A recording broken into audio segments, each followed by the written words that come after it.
Right to be Read podcast, episode number 66, interview with Stephen Aitchison.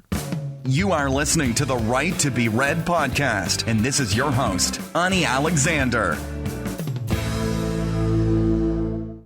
Hello everyone, it's me again, Ani Alexander, and I would like to welcome you to the Right to be Read podcast. Before we start, I would like to remind you that the podcast is sponsored by the Author Marketing Institute.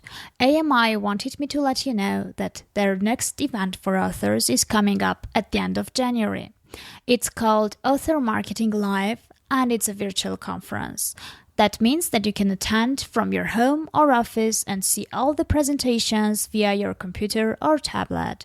Grab a seat today to learn from bestsellers like Steve Scott, Joel Comm, Lewis Howes, and Peter Shankman and more. You can grab a ticket to the event for only $99 if you use the coupon code ANI during the checkout. ANI spelled A-N-I. That is $49 off the regular price. So just visit www.authormarketinglive.com to register and using the coupon code ANI, save $49. Okay, now let's start the show. Today, my guest is Stephen Aitchison. Stephen Aitchison is a personal development writer and product creator, and he has been writing personal development products for his blog at www.stephenaitchison.co.uk/blog for the last 8 years. He also has several personal development products helping thousands of people around the world, and more recently, due to the overwhelming success of his Facebook page at www.facebook.com/changeyourthoughtstoday, he was almost forced to produce a Facebook course showing others how to utilize the power of Facebook for marketing, promotion, and engaging more with readers and fans at www.yourfcchallenge.com. So today, it's very logical that with Stephen, we will be covering mainly the topic of the Facebook, and we will try to understand how authors can use Facebook to grow their audiences and make money. Hello, Stephen, and welcome to the Right to be Read podcast. Thank you so much for taking the time and coming over. Oh, thanks very much for having me on, Annie. It's a pleasure being on your show.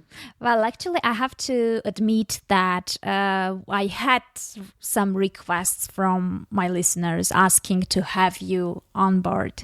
And because I didn't think that, I could link you with my audience somehow, because for those who don't know, I've been a self-development blogger myself, and I know you from there. And that's how I imagine you have the image of a self-development successful blogger for me, and I didn't really think that I could have you in this podcast. But then I realized that first of all, my audience needs you, and second, I found an angle which I could use to link your expertise with my listeners. But before we start, I just would like to go into what you are doing right now and how easy it was to become successful in the self-development niche, because I know that it's highly competitive. Yeah, well, at the moment, I'm kind of writing and producing personal development products. So it's like guided meditation products by MP3 and CD, and doing affirmation products again via MP3 and CD, and writing 2 or 3 blogs at the moment, as well as my own one, which I've been running since, this is how we first met years ago. Since 2006, that was a Change Your Thoughts blog, and now I'm doing a positive affirmations blog and a couple of guided mind blogs. And so there's lots of stuff going on with regards to writing, and it's mainly kind of blog work I'm doing just now. But the personal development side, yeah, I'm still doing a lot of products in the personal development niche, and also the Facebook page, which has really taken off in the last year. I've done a lot with that, and really tried to focus on Facebook and really, really try and dig down deep and see what works. And it's paying off. Just now it's really paying off big time, and it's a personal development kind of page as well. And it's grown from about 30,000 likes last December to 670,000 likes just now. And wow. So it's helping me market, and I think that would be really good for your readers, Annie, because there's some good pages out there, successful writers that are doing kind of the same as what I'm teaching, because I've now got a course on Facebook as well, teaching others how to use Facebook to market without spending a lot of money as well. So I think that would be good for your listeners. Exactly, absolutely. So I was just thinking that many people, when we speak about social media, they say that since we have so many options and so many different social media channels, everyone should pick the ones he's more comfortable with and concentrate on those, because many of us are busy and we don't really have time to kind of figure out the tips and tricks and how things work for every single media channel. So that is why, since your expertise, you have a very good expertise in Facebook, we will pick that as a main channel for authors and see what authors can do with Facebook. So let's say let's just kind of, try to understand who we are talking about. Let's say we're talking about a newbie writer who is in the process of writing his first book, which will be finished soon, and he's also trying to come up with a personal brand around his name. So where should he start? What should he do? So he logs into Facebook, creates an account, and what should be done next? Well, once obviously you've got your main profile account, which you don't use, I wouldn't actually use that for kind of promoting your book and things. And that's to kind of friends and family, which you can do. You can still promote it to them, but set up a page specific for the book that you're going to be writing. Mm-hmm. So if you've got a series of books, set up a page for you just for that series of books that you've got, and do that as soon as you have the idea for the book. The marketing for your book should start before you even start writing, I believe. Mm-hmm. So just as a quick example, Annie, I mean, I started writing a book. Well, I've not finished it yet because the business stuff got in the way, but I started writing a book, and as soon as I had the idea, I got a website up, a squeeze page, which you get email subscribers to sign up for, told them a bit about the book and just say, listen, I'm writing this book. Just give me your email address if you want more information. So the marketing for your book starts before you even start writing the book, I believe. So just start as soon as possible. And that's what you do with Facebook as well. So as soon as you've started writing, get a Facebook page up. And if you've got a cover for your book, get that up on your front cover and set yourself up as an author. Mm-hmm. So use your page to set yourself up as an author, to brand yourself as an author. So whenever people search your name when your book comes out, they'll find your Facebook page at the top of Google listings. Mm-hmm. So, and your Facebook page is going to be one of the main pages, apart from if you have a website or a blog, but it's going to be one of your main pages where you can disseminate information out quickly to your fans and your readers. And what do you advise? What should the page's name be? It should be the title of the book or the author's name? Which is better? I would actually have the title of the book, but you can still put your author's name in the actual. You don't have it in the title; it's not in the actual URL. So, for example, it might be facebook.com and then the name of your book, but you can still have on the front page the name of yourself as the author, which I've done. I've set up my Facebook page as. So my Facebook page is Change Your Thoughts Today, but the actual Facebook page name is Stephen Aitchison. So I'm branding myself that way. So there's two ways you can do it, but I would set it up as the name of the book. Okay, and does this mean that if I go and write my second or third book, every time I should set up a separate Facebook page for each single book? It really depends on what you're doing. If you're writing a series of books that are all linked, then have just one page for that series. If you've got separate niches that you're writing in, if you've got a different genre that you're writing in, like somebody might write in the romance section, then it could be supernatural, then supernatural romance. So I would set up different pages for that. Otherwise, if you plan on writing a lot of books, then set up your Facebook page as you as the writer. Okay, I So see. you as the author. So if you plan on writing a lot of books, but if you're only planning on doing one series or one book, then set up your Facebook page as the name of the book. Okay, I see. And then I know many authors, and myself included, who set up the page, and then nothing much is happening in terms of likes and in terms of engagement, and maybe, I mean, not maybe, but I'm certain it's our fault. But then why does this happen, and what to do in order to start moving things up? Because when you don't see results, you just get discouraged and decide not to do anything about that.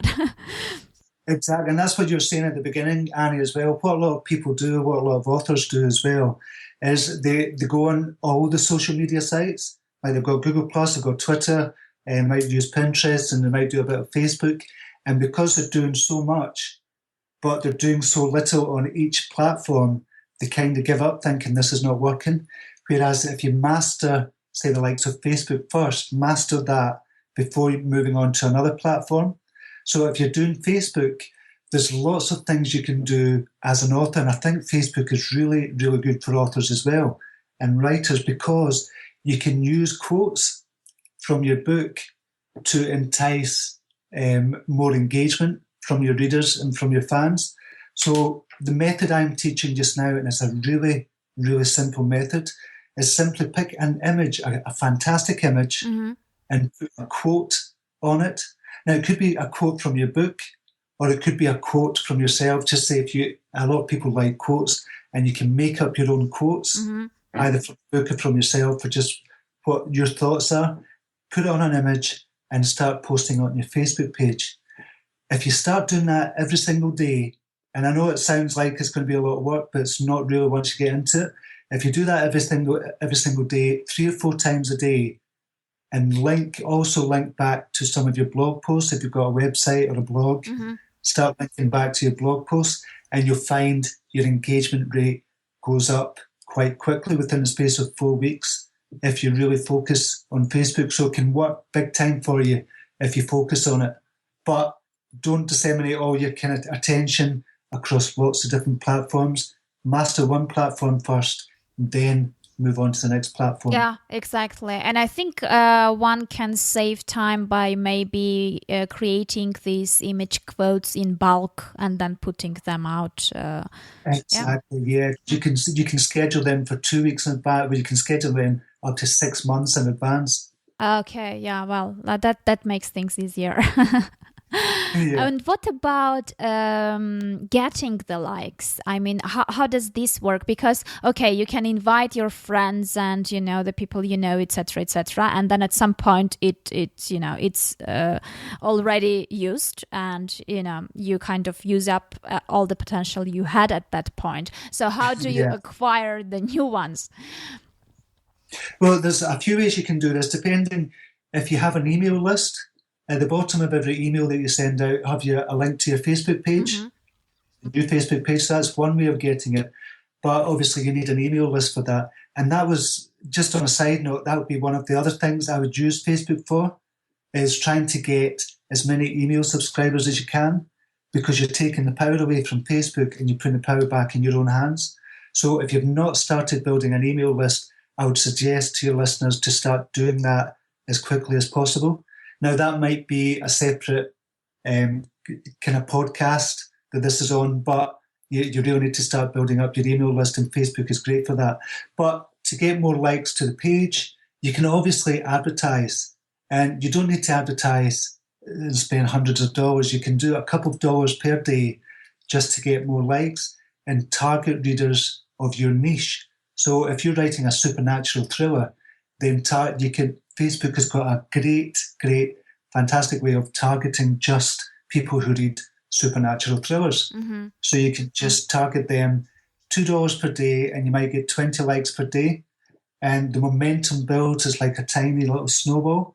You keep rolling it down the hill, and it builds and it builds and it builds, as long as you're putting effort in and kind of updating your page every day, 3 or 4 times a day, and making it really interesting for the readers as well. And how are you targeting the ads? Are there those through the interests, Or Yeah, you can do it through interests, or if you find another author on Facebook who's doing really well and they're in your niche as well. uh-huh. If you've got another author in the supernatural thriller niche, you would target their page. So if they've got, say, 200,000 likes, then you would target the readers of their page because you know that is your audience. Mm-hmm. Because that person's also writing in the supernatural kind of thriller niche. So you can target their audience. So you can target specific pages that are doing really well just now. So that's one way to do it. Also, like you say, interests, books, supernatural thrillers, there's lots of ways to do it.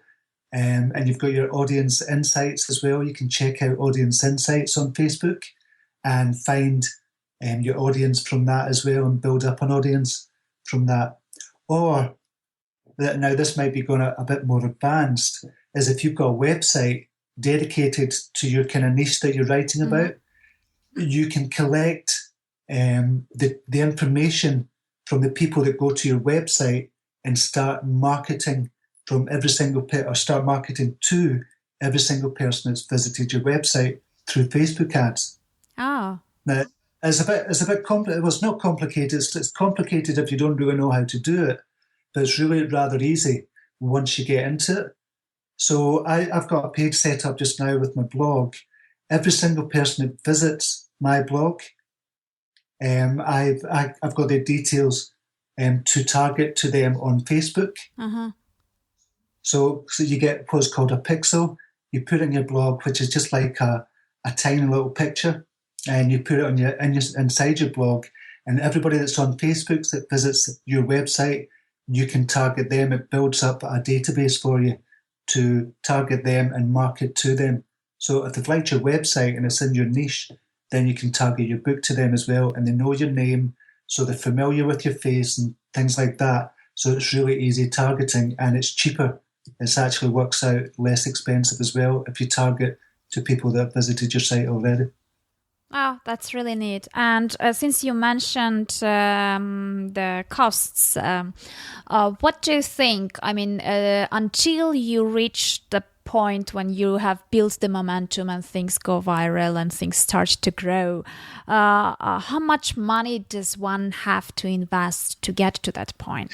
It depends on what your goals are, to be honest, Annie. Obviously, everybody's going to be different. But I would spend $2 per day to start with. And $2 per day is $60 per month. Now, I know that might sound a lot to some people, but in this business, you're going to have to invest money. This is a business for you. If you're going to be a writer, you're a business, and no business can survive without investment. So you really have to look at that. It's just like writers as well are very opposed to marketing. Marketing is a kind of dirty word to writers, but if you do it properly and you do it with integrity, marketing is a really good thing for you, and you're going to have to learn marketing as well. So you're going to have to invest a little, and I would say $2 per day is enough to start building, getting that snowball rolling down the hill. And once you get that, you can either stop spending, or you can spend a little more, or you can stop advertising altogether and just wait on the page, building more momentum as you get well known. I see. And if you invest this $2 per day, as you suggest, with this pace, how long will it take, let's say, to get, I don't know, 10,000 likes for the page, let's say? Well, again, it depends. If you're using the method whereby you're posting an image quote, the great thing about this is if you're posting an image quote, you might get one like on each image quote, and you might get one share per image quote. And that kind of discourages people, and they kind of give up after a couple of weeks. But if you keep on going, what happens is one of the image quotes you'll hit right out of the park, and it'll get shared maybe 1,000 times or 2,000 times, and that really builds momentum. So if you're doing 28 image quotes per week, and if one of them just kind of goes a little bit viral, your page starts to build momentum. So it really depends on the quality of your postings. You've got to really give the readers what they want, first of all. And readers want quick and easy to digest kind of posts, because everybody's really busy. So they want something that's quick and easy to digest, but they want something that's going to educate them, entertain them, or enlighten them in some way. So if you can give the readers that using your kind of book or something that you've written and the image quote, if you can give them that quickly, your page will build momentum more quickly. So the thing to do is study successful pages, see what they're doing, and then not copy it, not plagiarize or anything, but just look at their strategy and use. So that definitely builds momentum. If you can get a post that goes viral, 1 in every 100 even, you start to see a pace coming along, and your page will start to build up and build momentum, and things will start to happen quite quickly after that. So it's kind of impossible to say to reach 10,000 likes is going to be 3 months, but it could be 1 month for somebody, it could be 6 months for somebody else, depending how much effort you want to put in as well. Okay, I see. And is there any way to use the insights of the page to understand what kind of content should work best? I mean, what's better, to try several types of content and see which works best, or to stick to one and just, be consistent with that one? Well, it depends what you see is working. If you go into your audience insights, I mean, everybody's got that on their Facebook page if they've got a Facebook page set up. So you click on the insights, you first find out who your audience is just now. So if you've got 1,000 likes on your page just now, if you've got 1,000 likes on your page just now, you find out who's liking your page. So, for example, on my page, predominantly this is 75% women, and aged between 25 and 54. So I've got what's called a Facebook avatar. So every time I write a post or write a quote or put an image up, I always have an image of this person in mind, and it's a woman. She's actually 35 years old. She's got 2 children. She earns about $50,000 to $100,000 a year. So I've got an avatar of the person I am writing to.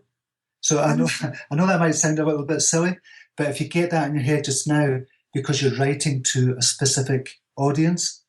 Now, I know there's going to be outliers there, but if you've got a page just now and you know your audience is mostly women, they're mostly between 25 and 35, say, then have somebody like that in mind when you're writing and producing the image quotes for your page as well. Yeah, well, no, it doesn't sound stupid at all, because that's exactly what I did with my podcast avatar. And I think that was one of the reasons it did so well, was because the content and the way it was presented was customized to the avatar. Exactly, yeah. Yeah, well, interesting. Okay, so how do you, the engagement, is it all about likes, comments, and shares? Or, do you end up realizing that you kind of start creating relationship with those people? Exactly. And this is what it's about as well. What a lot of writers do as well, Annie, is that they do something called push marketing.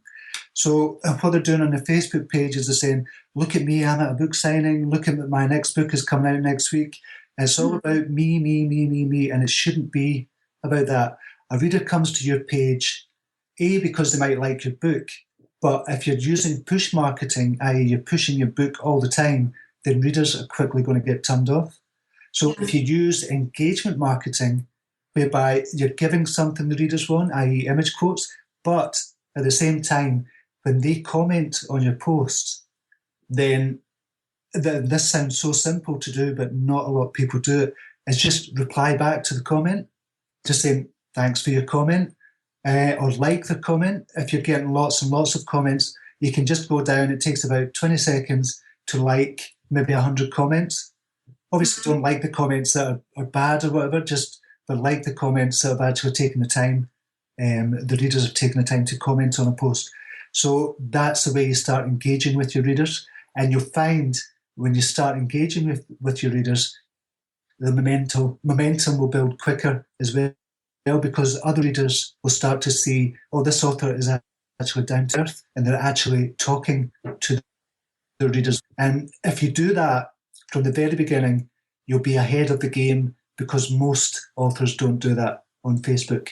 Uh-huh. And that's one of the reasons my page is built up so quick. I try and answer every single comment and sometimes there's maybe 300, 400, 500 comments. So I either like the comment or reply to a comment and respond to every single message I get on Facebook page. Okay, and we spoke about consistency, and also we spoke about, just keeping doing it for a while because the results might not come up too soon. So let's say, what would you suggest? How one can understand whether the results are not coming in because it's too early for now, or because he's doing something wrong? How to know whether you should keep on doing what you are doing if it's the right thing to do and it's just too soon to see the results, or you're just maybe not doing it the way you should. You're not doing it right. Okay, the thing to do from the very beginning is, as I said, Annie, is just check other people's pages and see what's working. So if you've got an author in the same niche, check out their page and see what's working for them, and then look at their strategy and kind of copy. Don't copy the images or anything that they do, but copy their strategy, and find straight off the bat that things should actually be working exactly the same, because you're targeting the same niche, and you're targeting the same kind of audience as well. But the thing to do is, if you're advertising a couple of dollars per day and you're putting up the image quotes per day and you're doing it every single day and you're being consistent and it's not working, then you can start to try other things and see. For example, don't put up an image quote, put up a video of yourself talking about the book, or put up an image of yourself, a video of yourself just talking about your thoughts for the day or something. So you can try something different and you'll find what your readers respond to. But again, when you go into the insights on your Facebook page, you can tell what the engagement rate of a post is. So you really have to use your insights as well on the Facebook page to see what's working. And over a period of a month, you'll quickly find out what type of content is working for you. So a video might only get 3% engagement rate, an image quote might get 7% engagement rate, and an ordinary post might get maybe 10% engagement rate. A status update might get 10% engagement rate. So then you start to do more of what's working, and you slowly build it up that way. When you see what's working, you do more of it.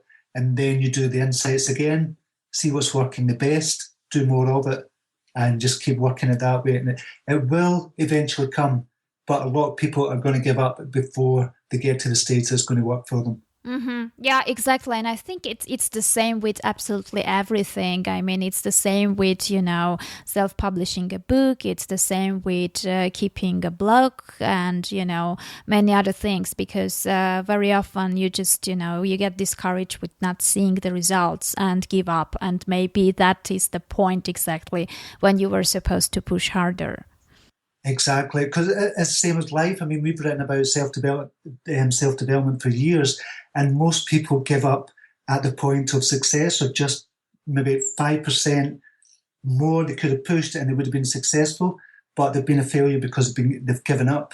Just 5% more they could have pushed and they'd have been successful, and that's what happens with everything. Just like you say, it's everything in life.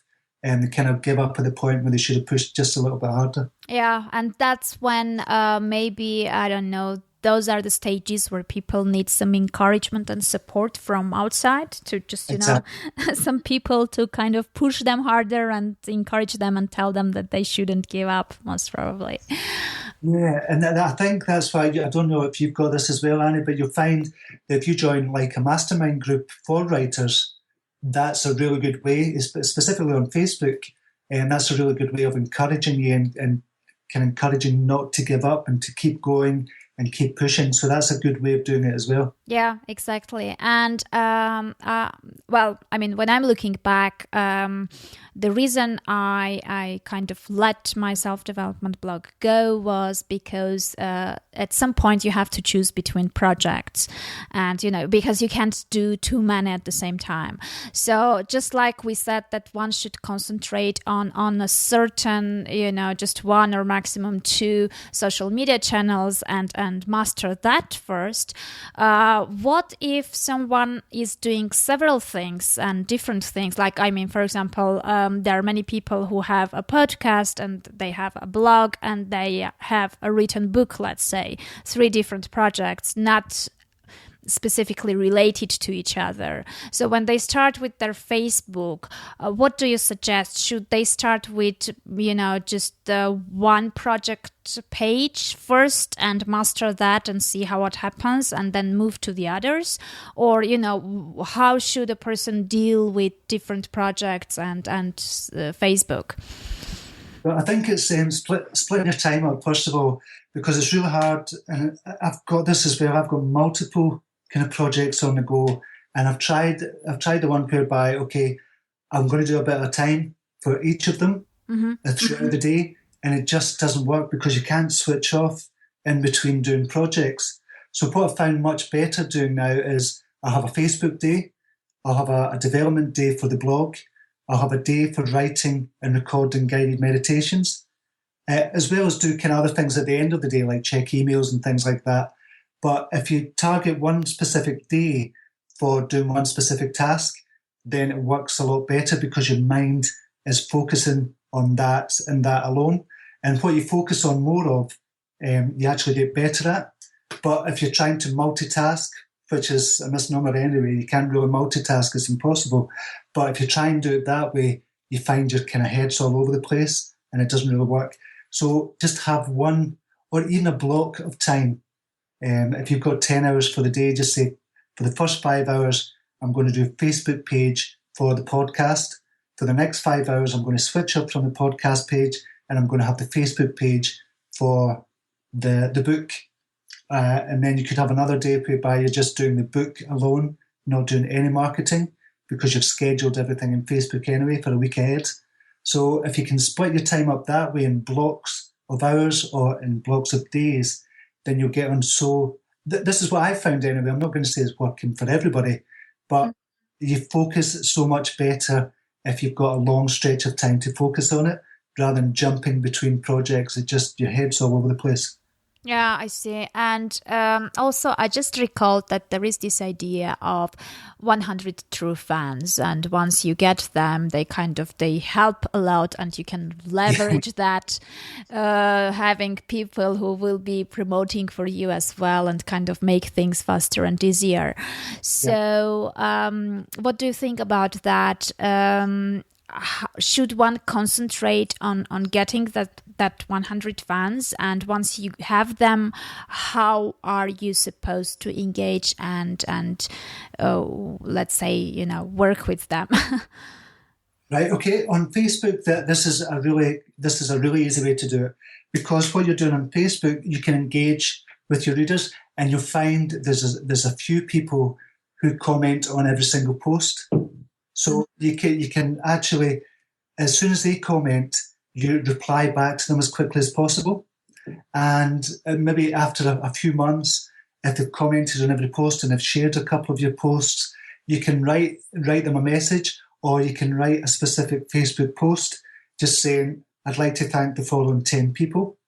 And you specifically name them. So they feel good about themselves. They'll become even bigger fans of yours because you're acknowledging them, and just doing little things like that, or even sending them a message just to say, listen, thanks very much for promoting my work, for everything that you do, for commenting, sharing and liking all my posts. I really appreciate it. So send them a quick message as well, which is more personal. And doing things like that is really, really good for building up that 100 true fans, or the 1,000 true fans, or the 10,000 true fans. But if you engage with everybody, then that's when things really start to snowball. Now, that sounds, Annie, as if you're going to have a hell of a lot of conversations, but you're not going to get 1,000 people talking to you all at the same time. It's only going to be a handful of people that really, really engage with your stuff. And that's the people you can focus on or give more attention to, while still giving attention to your other readers as well. Yeah, and I think engagement is the key, because like that, you can also, from practical point of view as well, because first of all, as a writer, you can get feedback from them, and you can understand what topics are more of an interest for them and what you can write about later on.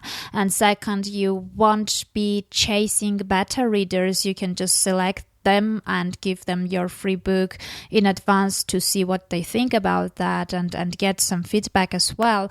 So it's kind of, it's the best way to kind of create and engage your audience and know what to do next, because they may help you a lot with planning your next steps. Exactly, and that's a brilliant strategy as well, given if you've got really, really engaged fans, so if you've got maybe 40 kind of diehard fans, then you send them out a personal copy, a signed copy of your new book, just saying, here is the advanced copy of the book, the art copy, see what they think of it, and that way they become bigger fans, and then you could maybe invite them to an event just for those fans if they're in the same area. So, and just a personal talk, so you're talking about the book, and they become even bigger fans, and they just kind of share every single thing that you do. And the more you build that fan base, the better you get at this as well. So you're right, target those people, but don't forget about the other people coming in, because you've always got new fans coming in as well. Yeah, exactly. And I think we spoke about the cost part and about how much money one should spend at the beginning. So let's talk about the return on that investment. I know that you've been making substantial amount of money every month coming from Facebook strategies. What are those about? Are those from sales of your products advertised through Facebook and your page, or how does it work? Well, there's a lot of different ways to do it, and I've got a blog. I've got 3 or 4 blogs just now that I kind of mainly work on. All the blogs have something called Google AdSense on them. And obviously you've heard of it, but a lot of your listeners might not have heard of it. It's basically advertising, Google advertising.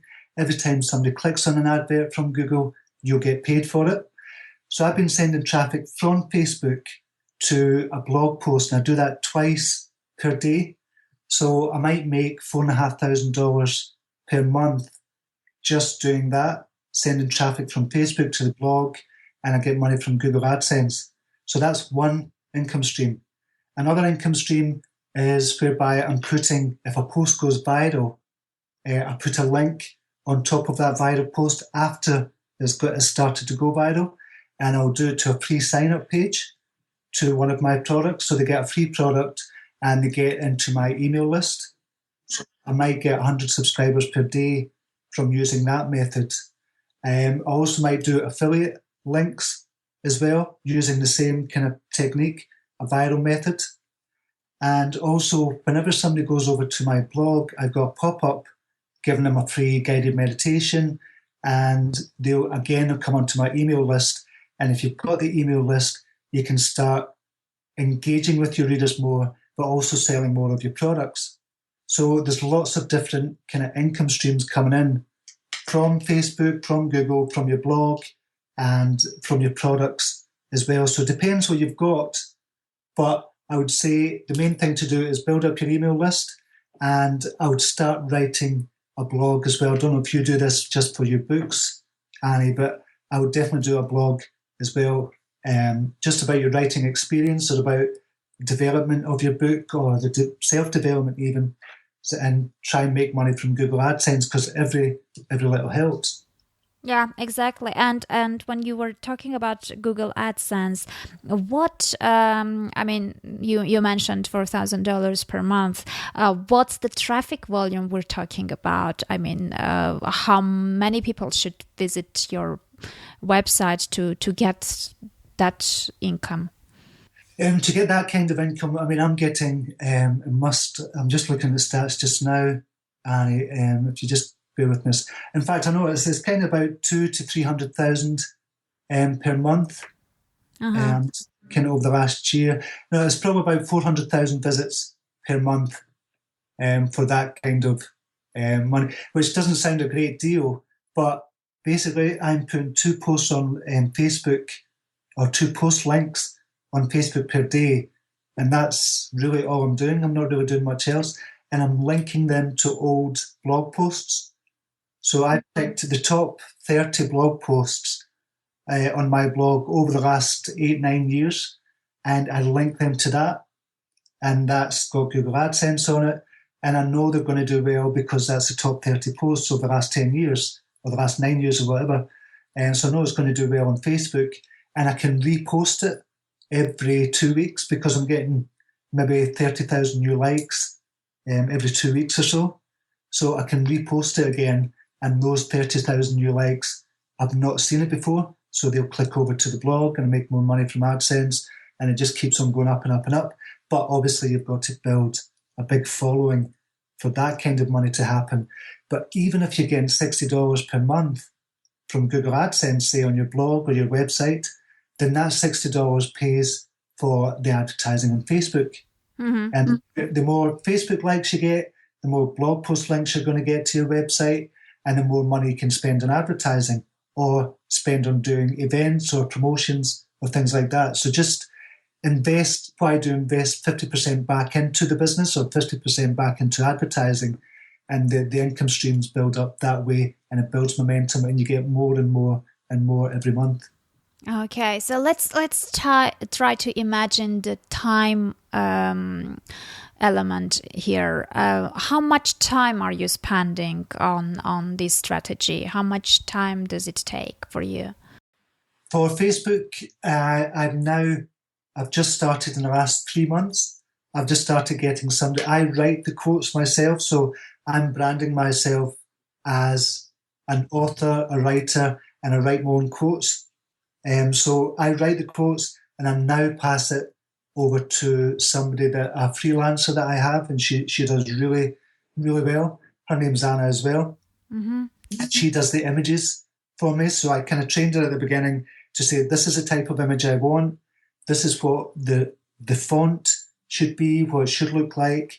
And she now does all my image quotes, and I schedule them myself, because I don't like anybody else going into my Facebook page, being the admin, mm-hmm. and scheduling them, because Facebook, they kind of discourage that in a way by not putting you as high up in the newsfeed of your readers if you've got an admin worker working for you. I don't know why. Oh, interesting. I don't know if that's 100% true, Annie, but I've found that over the last couple of years, and when I've been managing other people's pages, that's certainly the case as well.